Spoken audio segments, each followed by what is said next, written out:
Em nome do Pai, do Filho e do Espírito Santo. Amém. Vamos iniciar então o nosso programa recitando, como de costume, as 3 Ave-Marias. Ó Maria, fazei o meu coração tão puro quanto o vosso, pelo poder que vos deu Deus Pai. Ave Maria, cheia de graça, o Senhor é convosco, bendita sois vós entre as mulheres, e bendito é o fruto do vosso ventre, Jesus. Santa Maria, Mãe de Deus, rogai por nós, pecadores, agora e na hora da nossa morte. Amém. Pela sabedoria que vos deu Deus Filho.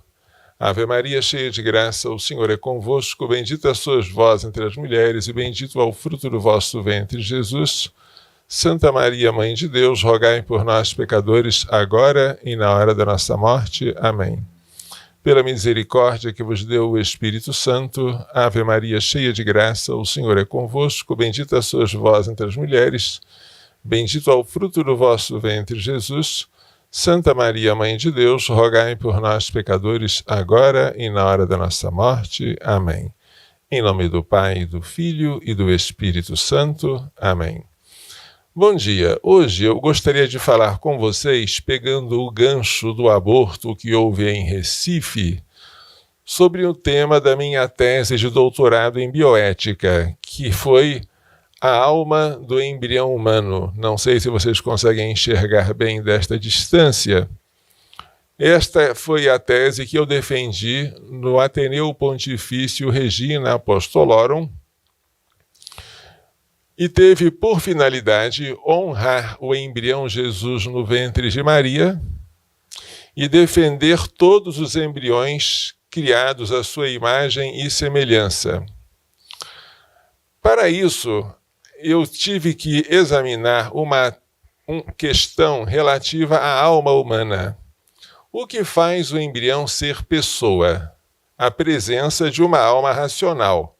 Porque, segundo a definição clássica de Boécio, pessoa é uma substância indivídua de natureza racional. Se o embrião humano tiver natureza racional, uma natureza capaz de intelecção e volição, inteligência e vontade, que são faculdades próprias de uma alma racional, o embrião é pessoa. Não é preciso que estas faculdades estejam operando, mas é preciso que elas existam em potência. O embrião, ele deve ter reconhecida a sua dignidade de pessoa. Este foi o tema da instrução Dignitas Personae da Congregação para a Doutrina da Fé de 2008, que falou especificamente sobre a dignidade de pessoa do embrião. Devemos respeitá-lo como pessoa. E este mandamento, que é moral, tem um fundamento ontológico. Qual é este fundamento ontológico? Este foi o tema da minha tese. Qual o fundamento ontológico da dignidade de pessoa do embrião humano? A resposta é a presença de uma alma racional desde a sua concepção. E aí a gente tem que entrar num problema, que é o problema da assim chamada animação, que é a criação e a infusão da alma racional no embrião humano no tempo, em um instante. Mas, devagar, o que é alma? Segundo Aristóteles, que viveu de 384 a 322 a.C., em Estagira, né? Na Grécia, o Estagirita, a alma é o princípio pelo qual, primeiramente, vivemos, sentimos e entendemos. Esta definição é abrangente, coloca a vida, a sensação e o pensamento sob um único princípio, a alma.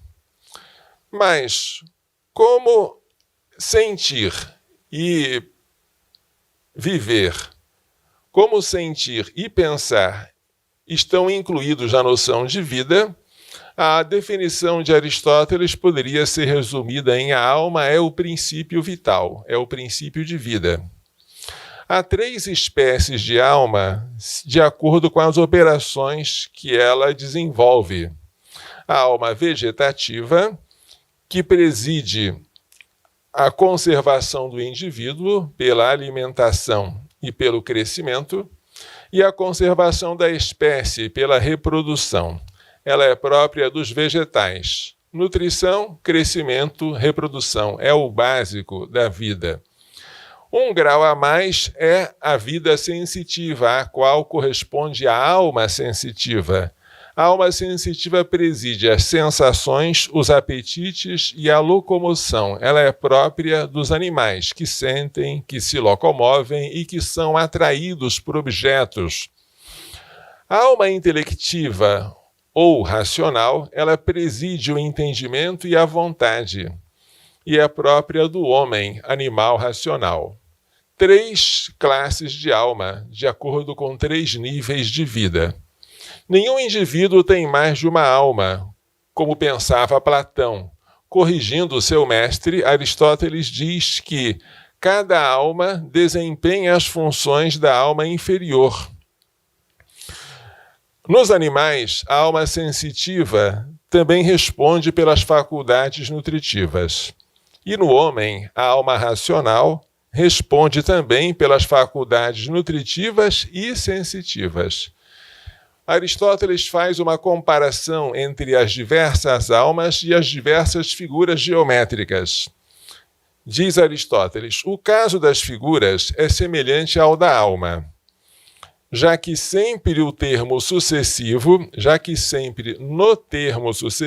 está contido em potência o termo antecedente. Isto vale quer para as figuras, quer para os seres humanos animados. Quer para os seres animados. Por exemplo, no quadrilátero está contido o triângulo. Se você tem um quadrilátero, dentro dele há um triângulo. E na faculdade sensitiva está contida a nutritiva. Portanto, não há mais de uma alma. O cachorro, ele tem uma alma sensitiva, que também responde pelas funções nutritivas, de crescimento e de reprodução. Ela acrescenta essas funções às outras superiores, mas é só uma alma por indivíduo. A alma racional, ao contrário da vegetativa e da sensitiva, é intrinsecamente independente da matéria. Ela não depende da matéria para a sua subsistência. Por quê? Porque a operação dela é imaterial. A operação da alma racional, que é captar a essência, é uma operação que tem por objeto algo imaterial, que é o conceito universal, a essência. Por isso, a própria operação é imaterial, a faculdade, a inteligência é imaterial e a alma, que é sujeito desta faculdade, também é imaterial e, portanto, espiritual e independente da matéria. Ela é criada diretamente por Deus. Não pode ser produzida a partir dos corpos nem das almas dos pais. É uma doutrina condenada pela Igreja chamada traducianismo. Tradux quer dizer rebento ou muda. Segundo essa doutrina, que foi defendida por Tertuliano e também por Santo Agostinho, as almas dos filhos vinham das almas dos pais. No caso de Tertuliano, que achava que a alma era corpórea, a alma do filho vinha do corpo do pai. No caso de Santo Agostinho, que admitia que a alma era espiritual, ele achava que a alma dos filhos vinha também da alma dos pais, mas isso também é impossível, porque mesmo sendo espiritual, a alma não pode ser propagada, porque ela não tem matéria, ela não tem quantidade, ela não se divide. Você não pode pegar um pedaço da alma do pai e dar para o filho. Então, o traducianismo é impossível, filosoficamente, e condenado pela Igreja. A Igreja ensina, eu vou ler agora o Catecismo número 366, que cada alma espiritual é criada diretamente por Deus. Não é produzida pelos genitores e é imortal. Não perece no momento da sua separação do corpo na morte. O corpo corrompe, mas ela permanece. E de novo se unirá ao corpo no momento da ressurreição. Portanto, a ressurreição, que é uma doutrina cristã, está totalmente de acordo com a doutrina filosófica da intrínseca independência da alma espiritual em relação à matéria. A alma subsiste depois da morte e ela tende a se reunir ao corpo a qual um dia esteve unida naturalmente. E esta união ocorrerá no último dia, no dia da ressurreição. Aristóteles pensava que o embrião era produzido a partir da união, da mistura do sêmen do homem com o sangue da mulher. Assim dizia Aristóteles, chama o embrião, em grego kyema, a primeira mistura da fêmea e do macho. Esta primeira mistura, que ele achava que era uma massa informe, dava o nome de embrião. Costuma-se atribuir a Aristóteles a teoria de que o embrião primeiro tem uma alma vegetativa, como se fosse uma plantinha, depois a alma sensitiva, como se fosse um animal, e por último a alma racional, própria do ser humano. Haveria assim uma sucessão de almas, uma sendo substituída por outra, de acordo com o desenvolvimento embrionário. É uma tese discutida, tanto pelos intérpretes de Aristóteles da Idade Média, como pelos estudiosos atuais. Seja como for, Santo Tomás de Aquino, que viveu no século XIII, fez sua essa interpretação de Aristóteles. Para o doutor Angélico, como é chamado Santo Tomás, o embrião humano é inicialmente informado por uma alma vegetativa. Quando esta alma se corrompe, ela dá lugar a uma alma sensitiva. Por fim, esta última se corrompe e dá lugar a uma alma racional, que é produzida por criação, diretamente por Deus, uma vez que ela é espiritual. A animação, ou seja, a criação e infusão da alma racional por Deus, se daria, segundo Santo Tomás de Aquino, interpretando Aristóteles, não no momento da concepção, mas em um momento posterior, 40 dias para o embrião masculino e 90 dias para o embrião feminino. Essa tese é chamada de animação mediata ou retardada. Mas por que 40 ou 90 dias? Isto é um fato banal que Aristóteles escreveu no seu livro. Ele disse que as crianças masculinas, os meninos, começam a apresentar os primeiros movimentos aos 40 dias e as meninas aos 90 dias. Embora ele próprio diga que isso não é uma regra geral, que pode haver exceções, mas os pósteros interpretaram isso de maneira muito rígida. Interpretaram esse momento dos primeiros movimentos, como se fosse o momento da criação e infusão da alma espiritual por Deus. Foram muito além do que aquilo que Aristóteles quis dizer. Santo Alberto Magno, que era contemporâneo de Santo Tomás, que foi professor dele, nasceu antes e morreu depois dele, também no século XIII, interpretava Aristóteles de maneira diversa. O embrião humano, antes de receber de Deus uma alma racional, não possui alma nenhuma. Mas se ele não possui alma nenhuma, nem vegetativa, nem sensitiva, quem é que responde pelas suas atividades vegetativas e sensitivas? Resposta: a potência formativa, ou vis formativa em latim, presente no sêmen paterno, o qual se supunha acompanhar o embrião pelo menos até o 40º dia. Que confusão, hein?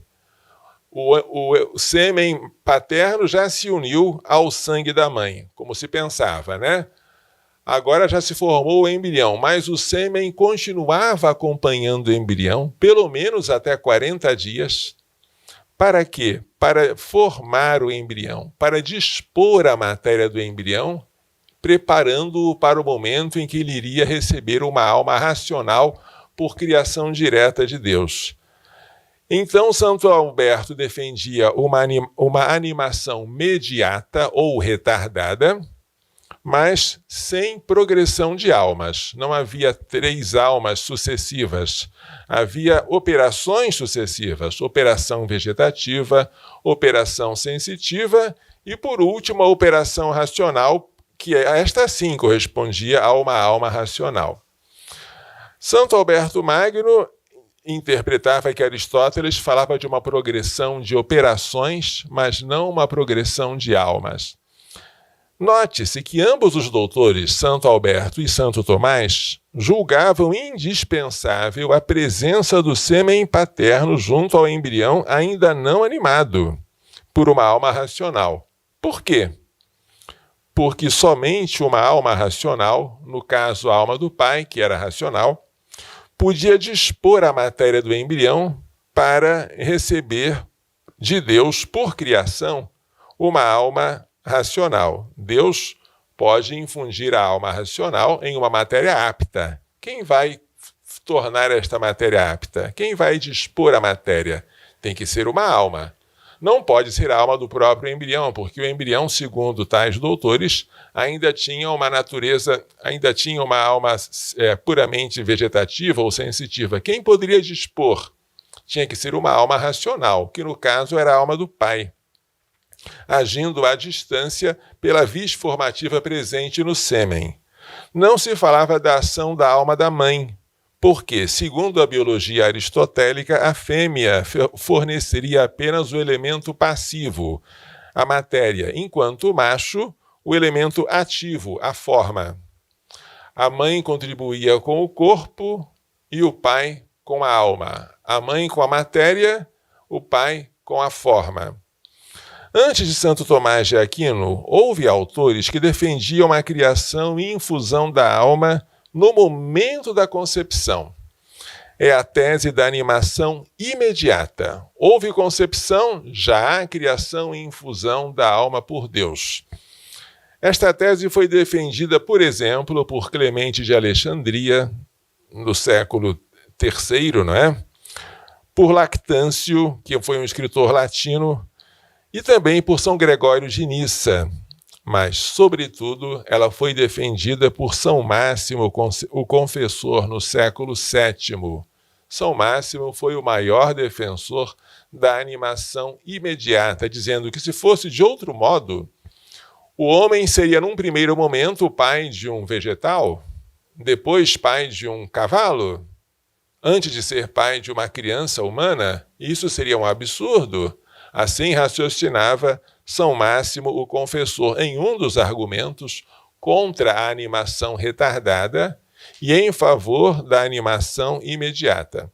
Portanto, 2 teses: animação imediata defendida pelos imediatistas e animação mediata ou retardada defendida pelos mediatistas. No entanto, o doutor Angélico, que é Santo Tomás, não faz menção de nenhum dos autores imediatistas, nenhum, a não ser Gregório de Nissa. E este autor, ele interpreta como se fosse traducianista, como se ele defendesse que a alma do ser humano estava presente no sêmen do pai, e ela era transmitida de pai para filho. É digno de nota o silêncio de Santo Tomás acerca de São Máximo, que entre todos foi o que melhor expôs e defendeu a tese imediatista. Conclui-se que Santo Tomás não conheceu a tese da animação imediata. Foi o que eu concluí depois dos anos de estudo no assunto. Quando Santo Tomás expõe a sua tese, a tese da animação retardada, ele não faz com a intenção de combater a tese da animação imediata, que ele não conhecia, mas sim para combater o traducianismo, que afirma a propagação da alma racional pelo sêmen paterno. Esta tese ele combate, e ao combatê-la, ele afirma por acidente a tese da animação retardada, uma vez que, parece, ele não conhecia a tese contrária que hoje nós defendemos, da animação imediata. Mas o que diria hoje Santo Tomás? Hoje se sabe que o embrião recém-concebido não é uma massa informe, como pensava Aristóteles, mas uma célula com incrível organicidade. Hoje sabe-se que o encontro do espermatozoide paterno com o óvulo materno é um evento marcante, não é um processo gradual, é um salto que produz a perda da individualidade dos gametas e o surgimento de um novo indivíduo. Sabe-se, por fim, que após a fecundação e fertilização do óvulo, os espermatozoides restantes não permanecem por 40 dias, mas morrem logo depois. Não se pode mais recorrer à suposta vis formativa presente no sêmen paterno para explicar a disposição do corpo do embrião para receber uma alma racional. Poderia o embrião por si mesmo, sem uma vis formativa externa, preparar-se para a vinda da alma racional? De maneira nenhuma.